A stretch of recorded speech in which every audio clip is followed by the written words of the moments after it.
What's up guys, welcome back to the channel. This week we're excited to show off some of the Panther Chameleons we have and talk a little bit about their care. Before we get the video started, make sure you guys follow us on Instagram, Snapchat, Facebook, TikTok, all that stuff. We got all those social media platforms, post individual content on all of them, so make sure you follow us. And if you like this video, hit the subscribe button.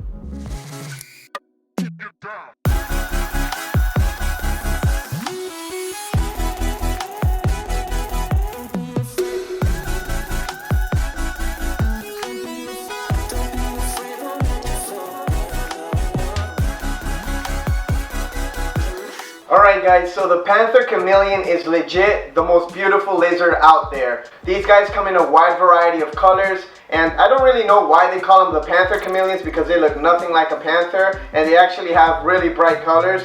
So it all depends on their localities. They originally come from Madagascar, and some areas in Madagascar will have brighter colored chameleons, like some that are blue that we'll show you later on, which are called the nosy bees or nosy fallies.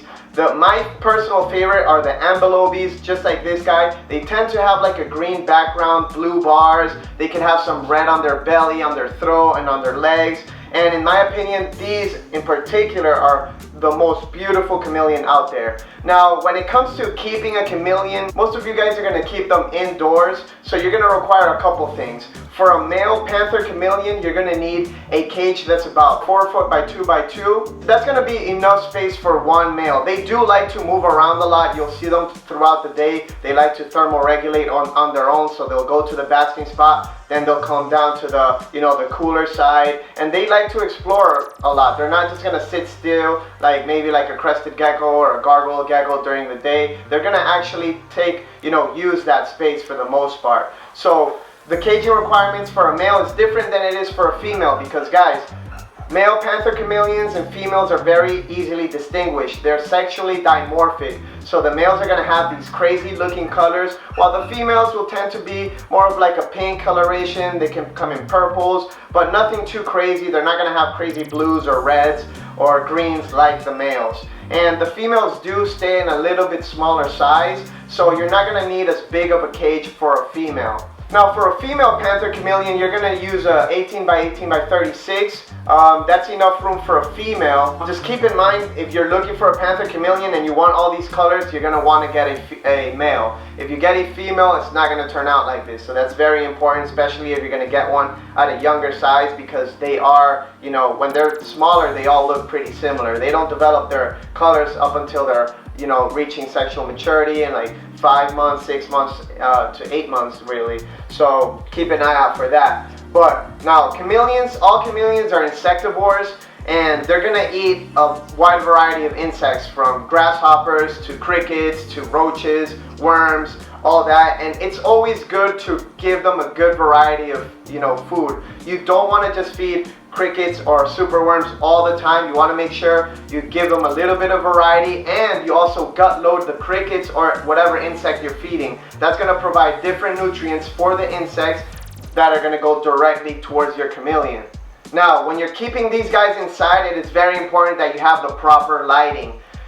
A chameleon is going to require a basking spot of around 95 degrees. That's the warm side. So you want a basking spot of 95 degrees, but the cooler side, you're going to keep around 75, 78 degrees at the coolest. Now they can tolerate a little bit cooler temperatures, but you want to give them optimal, temperature gradient, so they're not, they don't feel too cold or too warm. You see these beautiful animals, they're also going to need top quality lighting. If you're keeping them inside, you're going to need some UVB bulbs, and the UVB that we use is the 5.0. It's the rainforest type UVB. You can find it at most reptile shops or online, and the brands we recommend are either Zoomed or Exoterra. There are a couple other brands out there, but we're really not familiar with those. We like to stick to Zoomed, so that's what we recommend. Now, when setting up a Panther Chameleon cage, it's pretty simple. You're going to want to set it up with lots of branches for them to climb on. The least amount of time that they can spend grabbing on the screen, because they have more branches actually inside the cage, is going to be better for them. Sometimes if they're climbing around the screen too much, it's going to wear down on their nails. And they'll do it from time to time. It's not the worst thing ever, but you want to kind of give them a lot more climbing materials for them to browse around. Now, you're not going to want to give them plants that are too delicate because they will destroy them. You want to give them pothos, umbrella plants work fine. If you want to use real plants, if you want to use fake plants, that's fine as well. But the main thing is to use, you know, the volume of the cage. You want to use a lot of the, just because a cage is, you know, really big doesn't mean you're utilizing all the space. So make sure you have a lot of branches going from side to side, up and down, and all over so they can be climbing and be happy.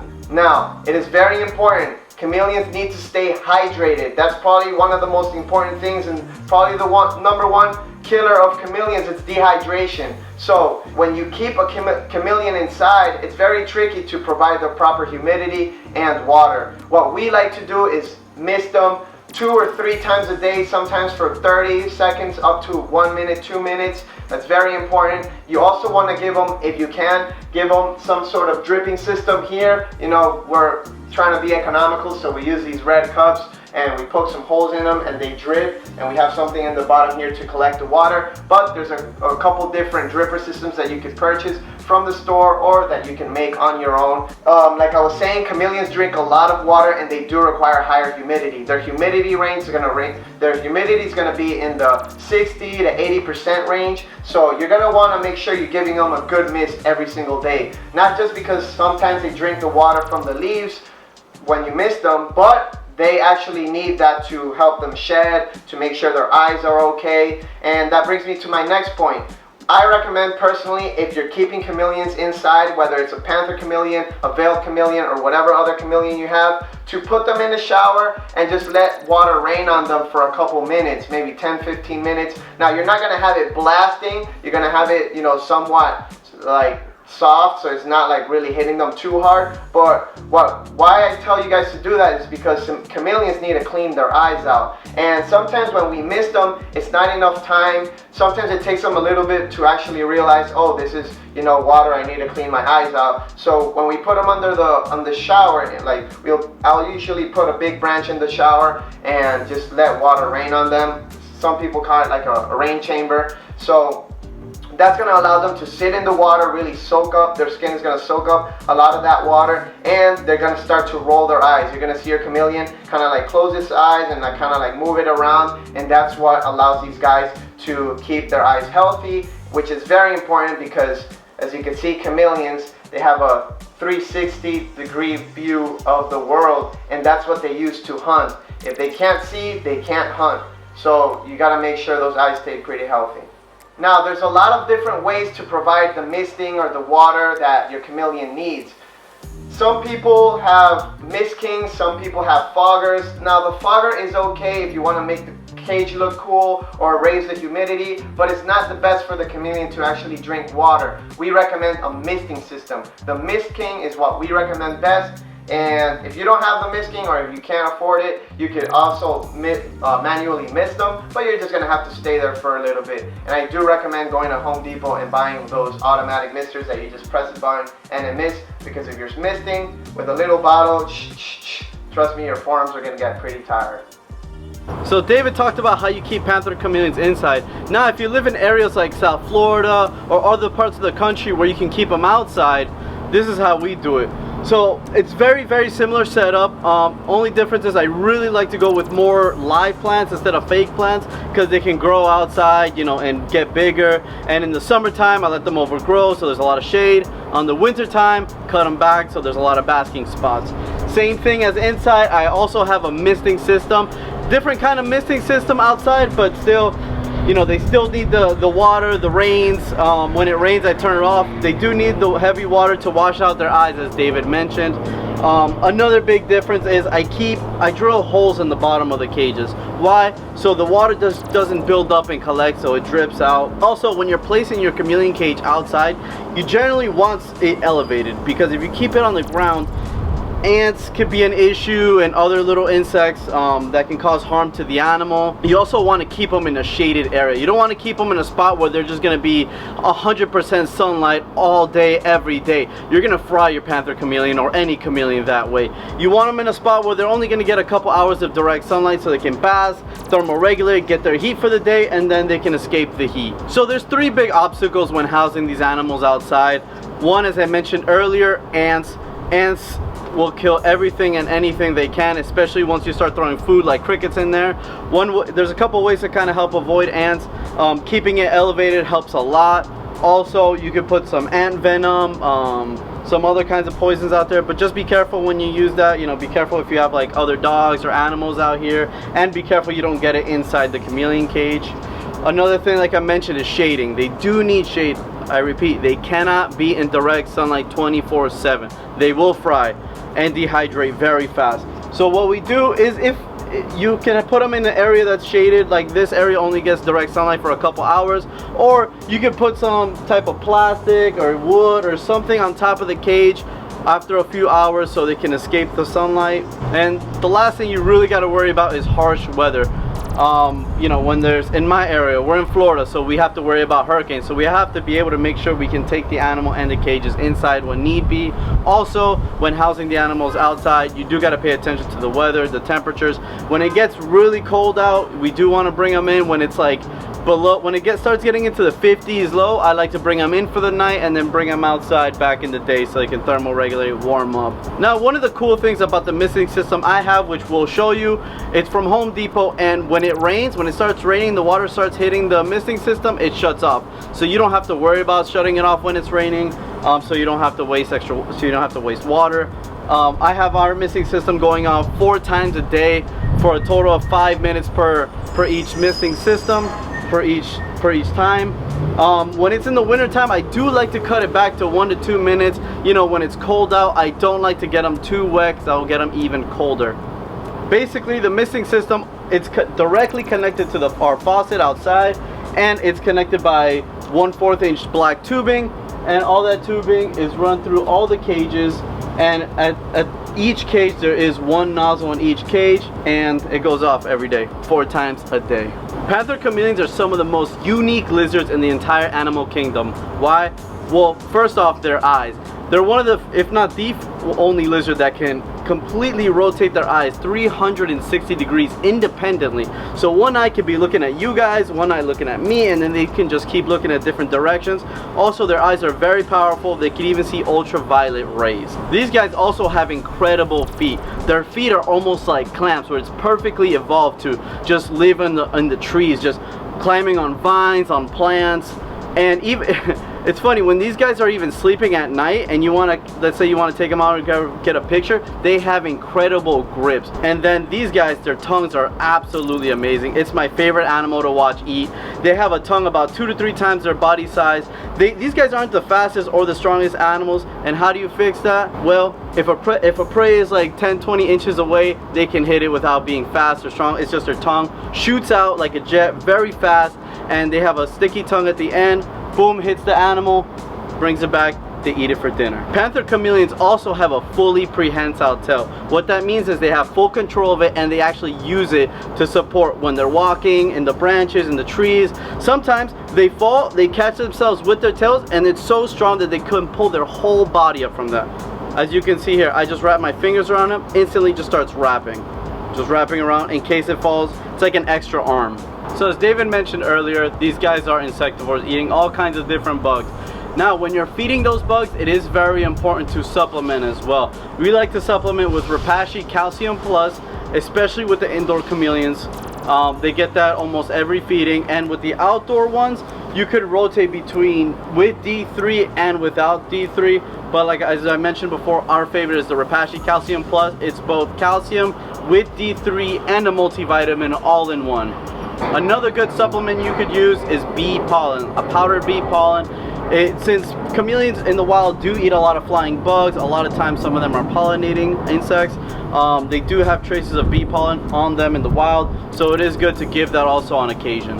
So some of the main differences between male and female panther chameleons is, as David mentioned before, size. Males are gonna get about 12 to 18 inches. Females are gonna get 10 to 14, so you do need a larger enclosure for a male than a female. Also, males live quite a bit longer than females. Males average around 5-7 years, some can get even up to 10, while females usually average about 2 to 4. That's mainly because they're gonna get gravid, lay eggs, and that takes a huge toll on the Panther Chameleon's body. So when you have a pet female Panther Chameleon, one thing to keep in mind is that she might become gravid, even if she's never ever even seen another male. It is really pretty common for chameleons to do that. They'll produce eggs. Obviously, they're all gonna be infertile, but she's still gonna have to lay them. So if you see the female getting big, they usually get pretty black, showing that they're non-receptive. And after a while, you can even see the eggs popping out of the body. What do you do when you see this? You get like a 5-gallon bucket or a big container, fill it about halfway up with soil. You can mix it with sand, so because they do need to be able to dig a tunnel. They dig the tunnel, they lay their eggs, and then you just start feeding them again as normal, get them back up to size. They do carry a lot of eggs, so they are going to be noticeably a lot like thinner. And if you don't provide the lay spot, the female's gonna retain the eggs, and if they retain the eggs too long, something's gonna happen. It's called egg bound, and it will kill your female Panther Chameleon. So one of the most common questions we get is how much do these guys cost? Now, Panther Chameleons are not on the cheaper side of the chameleon world, and they are chameleons kind of like, I wouldn't say hard to take care of. It's not an animal that's very hard to take care of, but we always tell people they are very delicate. So there's not room for error. So if you're not sure if you've never kept a chameleon before, maybe you should start off with a veiled chameleon or maybe a Jackson chameleon. But because it is quite a lot of money. So females they're gonna go for around 150 to 250 for nicer end females. Male is going to cost anywhere from $250 to $500 depending on the male, the lineage, and all this and that. Now, when talking about the prices of these Panther Chameleons, something to consider is the lineage and the locality. Some people that sell Panther Chameleons are more reputable than others, and some localities are very distinguishable. So these all play a part into the price of the chameleon. If there's a cross, if a chameleon is not a hybrid because they're the same species, but if a chameleon is a cross from 2 different localities, they tend to be a little bit cheaper than if a chameleon is a pure locality from a reputable breeder. One question we do get a lot is, can I house my Panther Chameleon with another Panther Chameleon? The answer, especially for males, is no. Males like to be by themselves. If they see another male, they're gonna fight it until they die, until one or both of them die. Also, if you're housing a pair together, it's gonna stress out the female a lot. The male's only gonna wanna breed. That could overstress the female and also kill her. You can sometimes get away with housing 2 females together, but it does have to be a larger enclosure, and there does have to be a lot of food, and you always gotta pay attention to the animals. One could be just a lot bigger than the other one and bullying it either physically or mentally, and it could cause the other animal to die. So these guys usually do much better by themselves, so if you can, please keep them by themselves. Alright guys, that wraps up this video. This is a complete Panther Chameleon care guide, but it also works for some other chameleons like veiled chameleons. And if you guys like our t-shirts, make sure you check out our Patreon page. Either that or get a lily white. It's the only way to get these limited edition t-shirts. Also, you know what I was gonna say? I forgot. Remember to follow us on Instagram, Facebook, Twitter, TikTok, Snapchat, Facebook, and Twitter, and TikTok. Oh, anyway. Also, I knew what I was gonna say now. Also, if you guys, if you want to see certain videos in the future, make sure you leave a comment down below so we know what those are, and we'll go ahead and try to make some of those for you guys. Yeah, guys, believe it or not, we actually do read the comments. Even the jokes. Even the good actually, jokes. I do. But guess what? We only read them like the Monday after the Saturday that it's uploaded. So please comment as soon as you see the video. Tell us what you want to see and we will make it happen. We promise. Other than that, expect more videos. See you next week. You gotta punch the camera. Me or you?